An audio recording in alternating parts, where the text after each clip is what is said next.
The Japanese collections at the V&A have grown up over a very long period and are very substantial.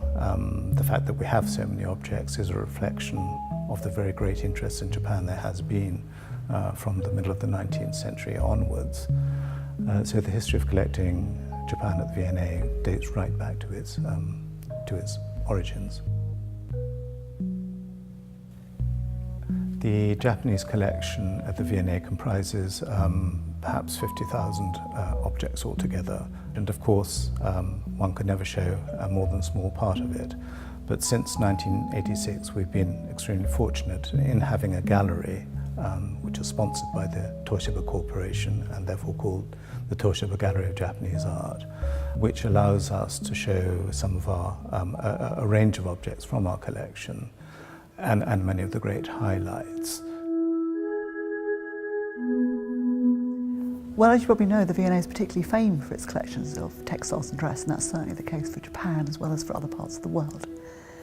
And we have a wide range of textiles, but probably we're most famous for having a wonderful collection of kimono, that sort of iconic garment of Japan.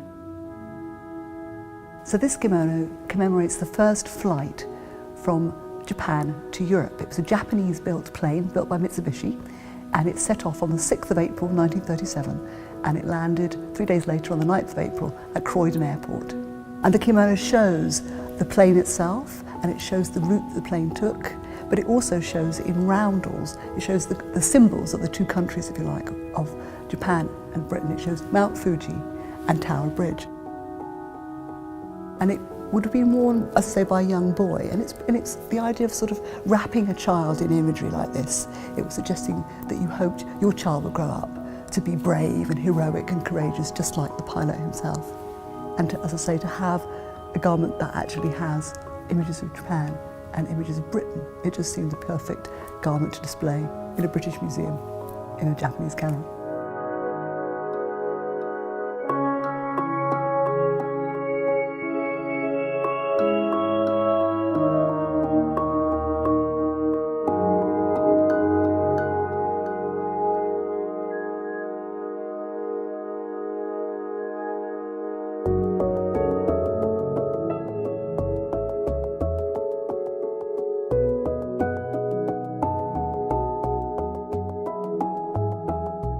The samurai were the ruling military class of Japan who came to power at the end of the 12th century.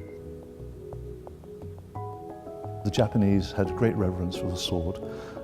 Later on in the peaceful Edo period, Tokugawa Ieyasu, the shogun, referred to the Japanese sword as being the soul of the samurai.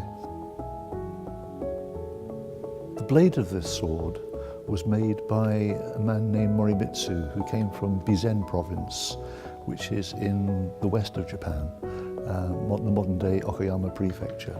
And it was probably made around 1400 to 1420.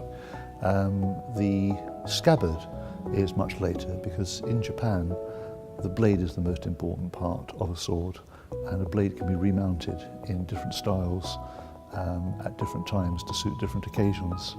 And so from being a blade made in the early 1400s for fighting, it was then remounted probably in the second half of the 18th century, around 1750 or 1800, as a ceremonial processional sword. Because at that point, Japan was at peace, and yet the country was still being ruled by samurai, but they were harking back to their great military traditions.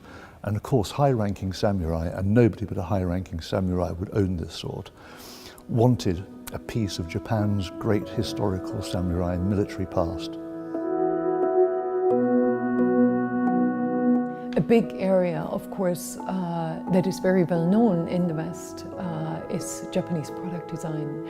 And we have collected from the early 1950s quite a remarkable number of objects there.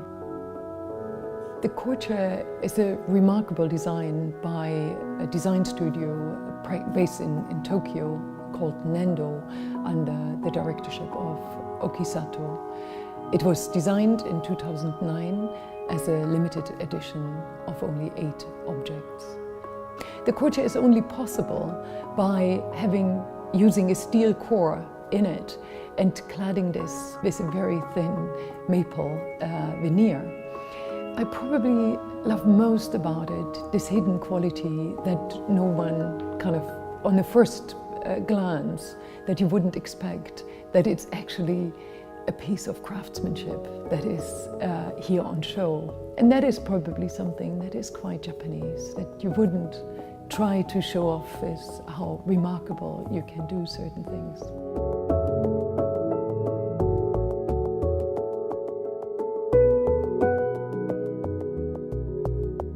Covered vessel number 7 is a ceramic vessel by a Japanese artist called Gomi Kenji, Gomi being his surname.